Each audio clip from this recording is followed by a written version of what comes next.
అంత గొప్ప గోవు. ఆ గోవు మీద గొడ్డలి పడిపోతుంటే నేను పుట్టలో కూర్చుంటే ఇంకా నేను అవతారంగా రావడం ఎందుకు కలియుగంలో? ఒకవేళ ఆ ఆవు మీదకి గొల్లవాడు విసిరీసిన గొడ్డలి నాకే తగిలి దాని వలన నా తల తెగి పడిపోయినా సరే, గోవు కోసం నా తల తెగిపోయినా పర్వాలేదని అకస్మాత్తుగా పుట్టలోంచి పైకి వచ్చేసాడంతే వెంకటేశ్వరుడు.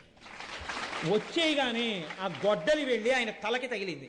తలకి తగలగానే కుఠారాణతి తీక్షణేన తాడితో వెంకటేశ్వర సప్తతాళ ప్రమాణేన రక్త స్ఫూర్తిరభూస్తథ.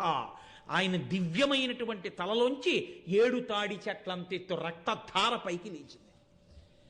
ఈ లోకంలో వెంకటేశ్వరావతారాన్ని మొట్టమొదట చూసినటువంటి వాడు ఒక్క గొల్లవాడు.